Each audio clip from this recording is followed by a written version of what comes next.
Unique people leading unique lives shape and inform Isle City. This community is enhanced by these women and men who live in our midst, working, teaching, creating. Welcome to a series of conversations with people who have stories to tell. Join my special guests and me, Ellen Buchanan, in a series of interviews called One of a Kind.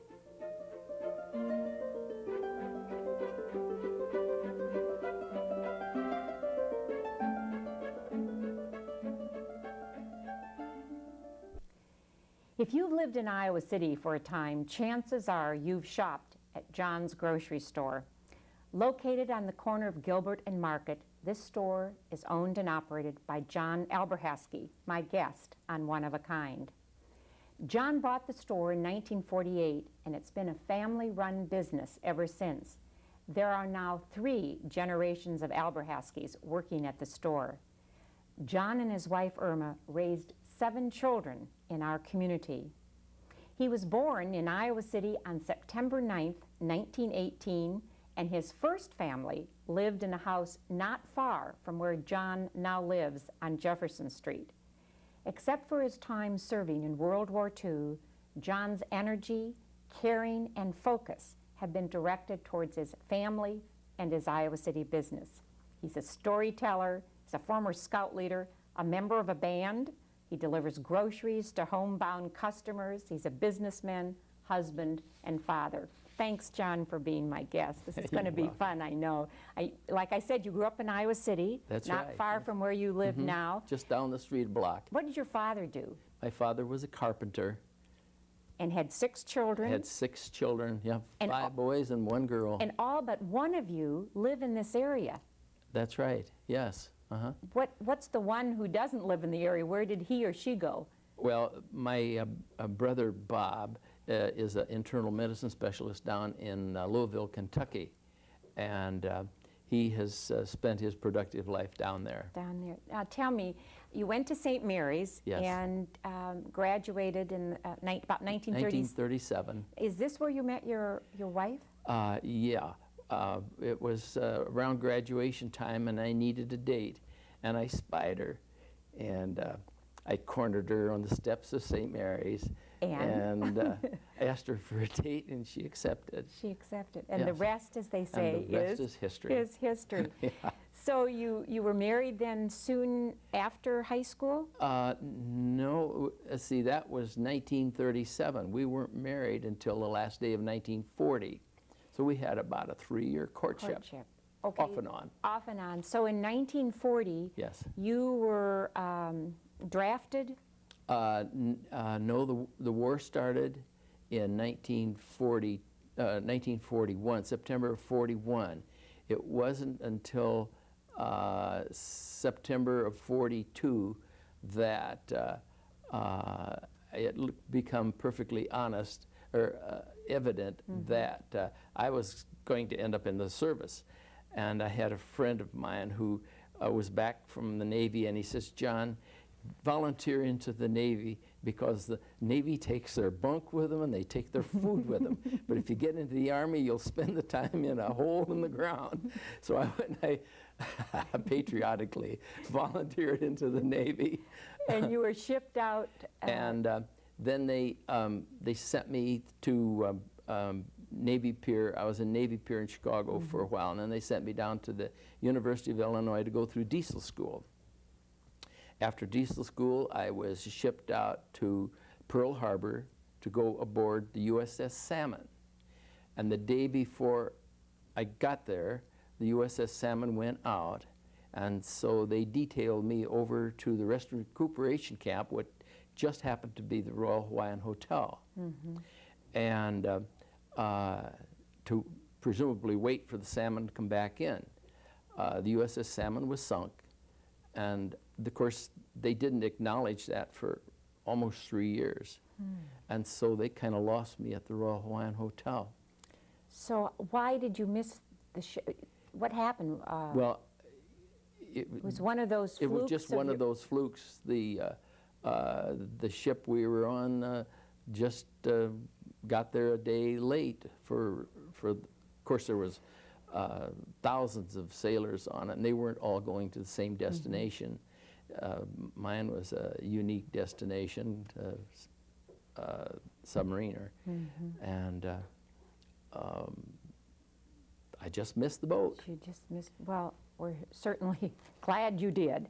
But now tell me, when you were in Hawaii, you had some wonderful stories about that you were assigned to the laundry facilities, or they had so many problems and you fixed them. Tell me about this. Well, one of the problems that they were running into is these submarines were staying out 70 days. And while you see pictures in the movies of the people being able to get up and get a little fresh air when they come up to recharge their batteries, the truth of the matter is only a select few got up there. The rest were down in the bowels of that ship and ready to dive in case they were caught above ground, above the water. And so those kids didn't see fresh air for 70 days. And another thing that suffered was their clothes. They become very, very tattletale gray. And a lot of times these submarines would come into port with their conning towers shot off. I've seen them come in. I've seen lots of them come in, and they would be flying their broom. And when you see a submarine come in with a broom, it meant that they had a clean sweep. Every torpedo hit a target. But a lot of them came in with their broom above when there was no conning tower even. It was blown off. And those people were immediately, when they got into Pearl, they were sent to the Rest and Recuperation Annex at the Royal Hawaiian. And they were given 2 weeks to recover.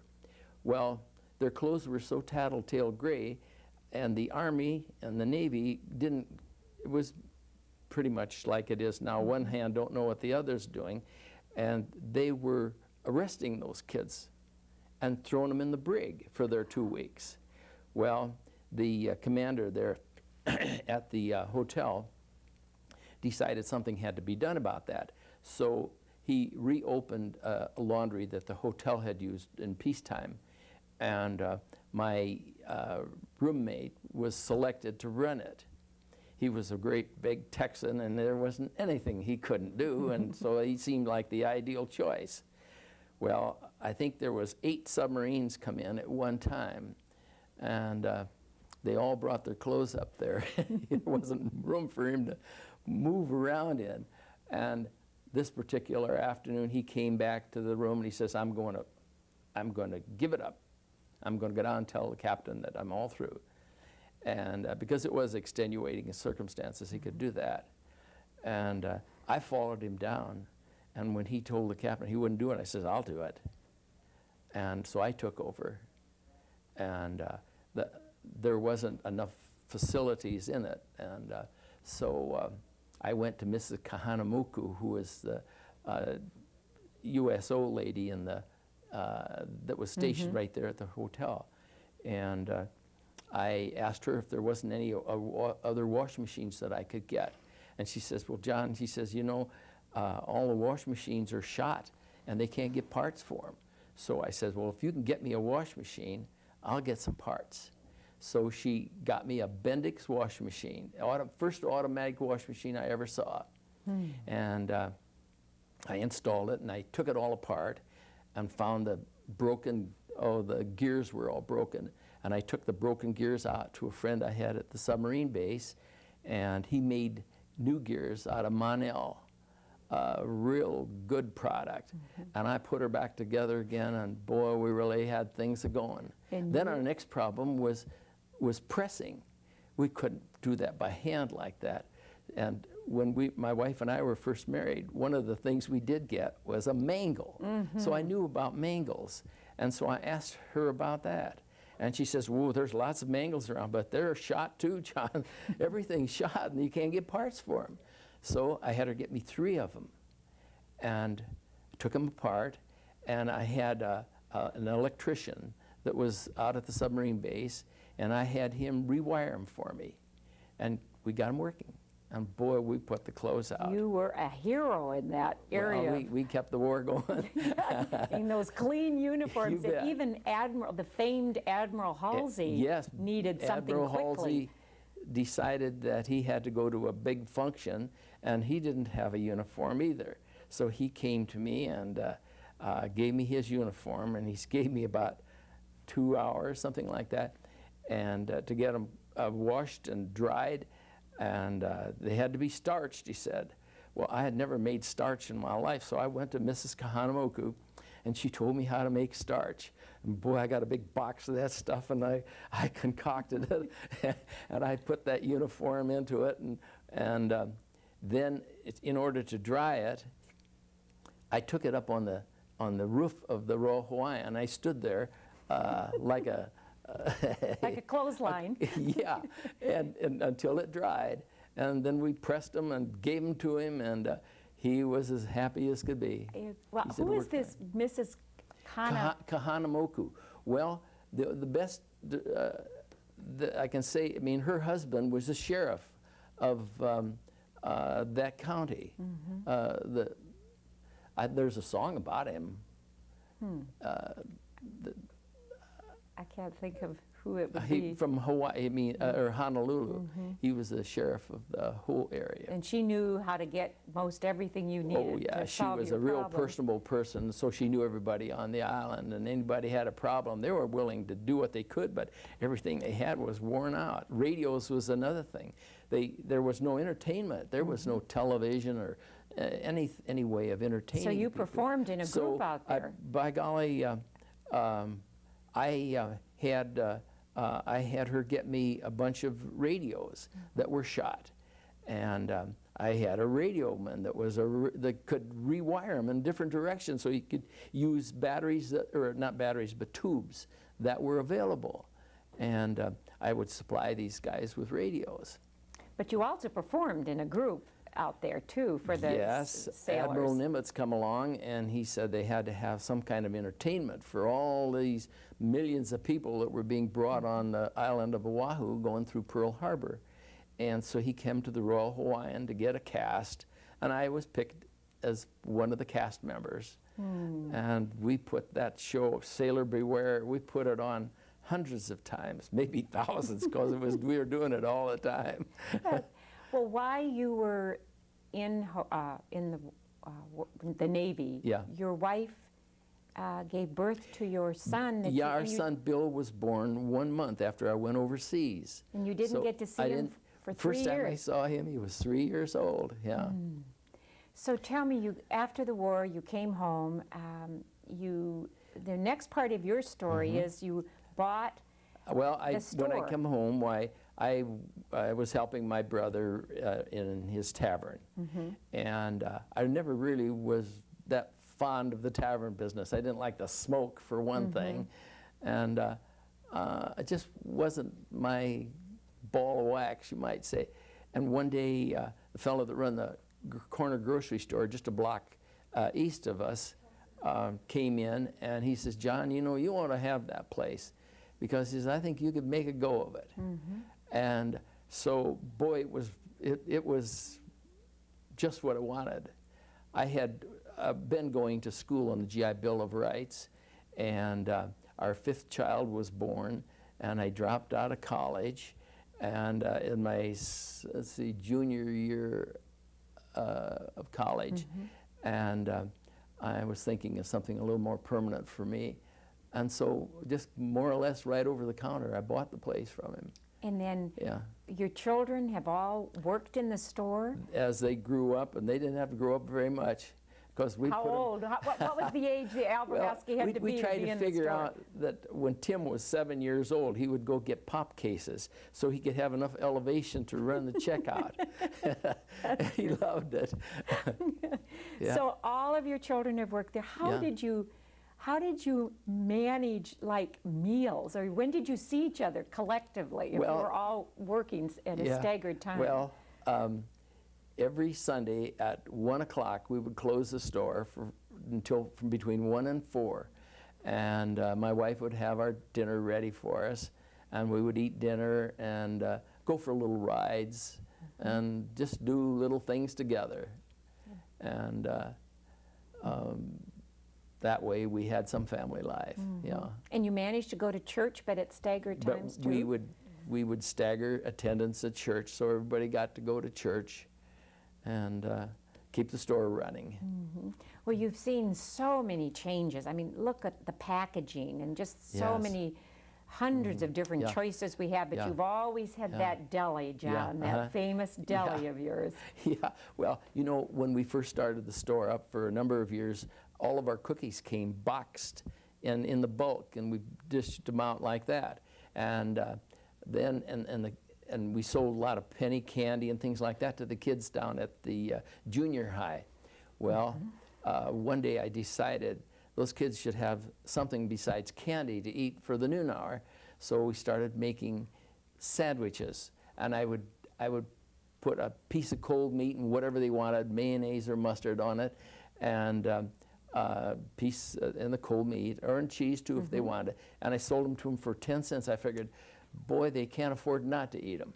And so they did, and they ate, oh my, they just ate truckloads of those sandwiches. My daughter went to Central, and she said, I loved their egg salad that you sold in the deli. And didn't you meet somebody at a Hawkeye game who told you about your ham salad? Yes. Of course, we always went to the Minnesota game, so we'd meet a lot of people up there.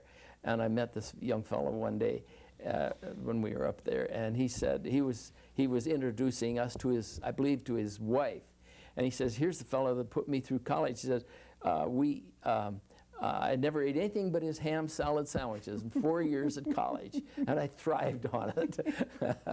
Well, I love to walk into John's because you always have something with cinnamon in.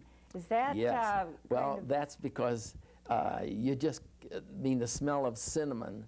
It's just hard to resist, and so we try to take advantage of that. Very smart. Yes. And I heard in reading about you, or not heard, I read about reading about you, is that the cocoa for Cocoa and Carol's is made in the John's kitchen. You bet. Once every year we make, let's see, how many gallons is it? I think it's 250 gallons of cocoa for Cocoa and Carol's. When did you start delivering groceries? That's such a rarity now. Well, I've always used that as an escape, really. Way back when we first started up, really, there were always people who would call up and say, "I'm sick and I need something," and I would hire high school kids to kind of help out at the store, and so it was my way of getting out of the store. I'd go and deliver these groceries to these people, and it's pretty much evolved the same way. It's your R&R. Yeah, it's my R&R, yeah. But you don't do it just to people who are older. Oh, no. You do it all ages. Oh, yes, to anybody who requests it. And you're still doing it now? And I still do it now. Now I've got my grandson that's helping me out, and it seems to be, he's going over real well. I get lots of good reports on him. And didn't somebody just leave the money tacked on the door? No place but Iowa City. I love that.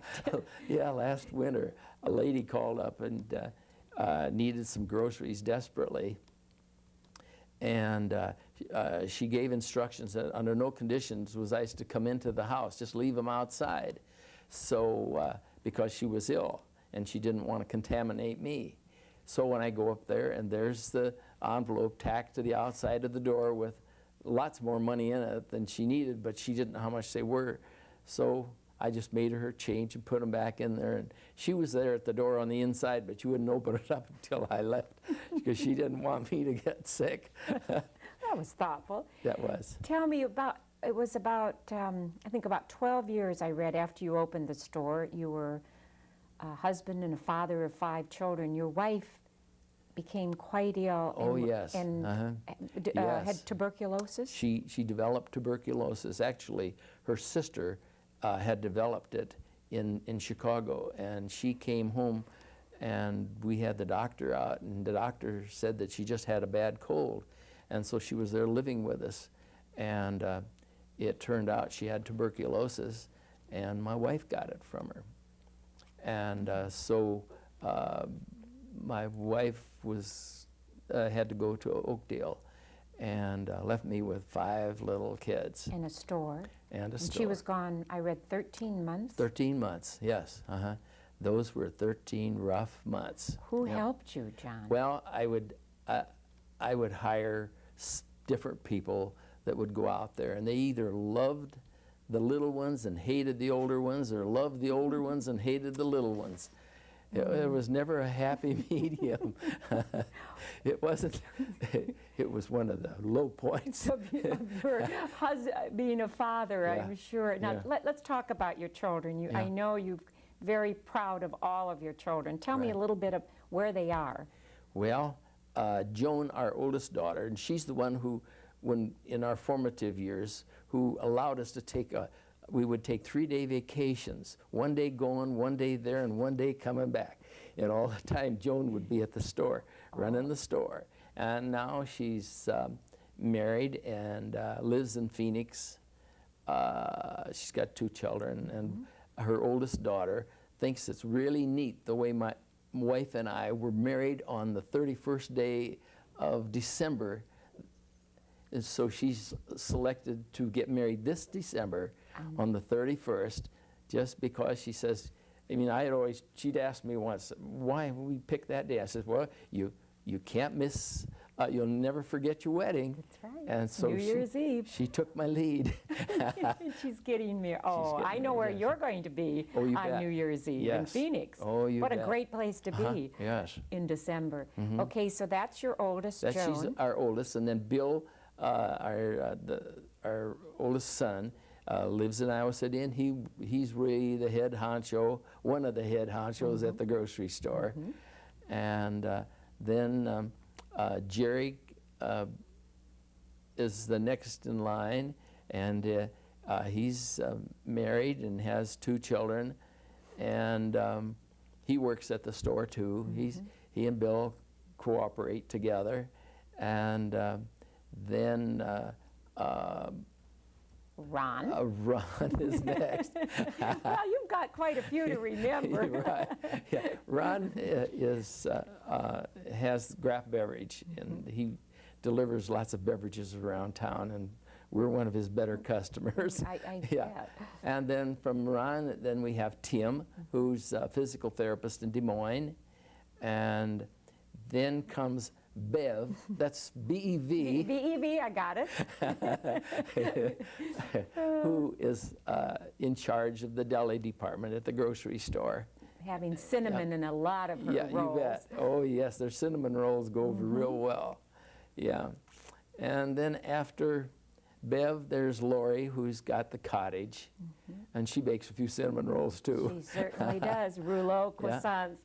Well, I know you're so proud of your family, and justifiably so. In all the years, though, with all those little children in the store, and your hours were, I mean, these aren't just 8 to 5 hours. Oh, no. These are long hours. Did you Yeah. ever feel like quitting? Or No, no. No. Our store has been a challenge every minute that we've worked in it. We've had to change a lot of our ways of doing business, and like what has been some of the biggest changes for well, you? of course, even in that deli department, we went from just those little sandwiches to a full deli making. My wife has made tons and tons of potato salad. Another thing I should tell you about is that before the Georgia chickens came on, everybody heard about spring chickens, you know. Well, I used to go out through the country and buy all the chickens I could get, all the spring chickens, and she and I would dress those chickens and sell them at the store. And we sold just loads of them that we dressed ourselves. And What an undertaking that is. yeah, oh yes, yeah. And then you just recently, well, in the last few years, opened the wine store in the Yes, back. yeah, That's brought in some more customers Oh, for you bet. We get wine customers from practically all over the state that come to our store. When we visit with our daughter down in Phoenix once every year for about a month, and this year we were down there, and my wife and I had been out hiking, and on our return from our hike, a lady pulled up that was selling property, and she wanted to know where an address was, and I said, well, I'm sorry, but I don't know that address. We're new here too.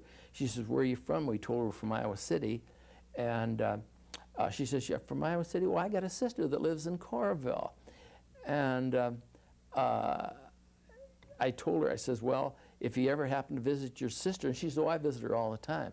I said, well, stop into John's Grocery. She says, John's Grocery? She says, there hasn't been a time that we've gone there that we haven't visited. We like your wine department especially. Well, I know it.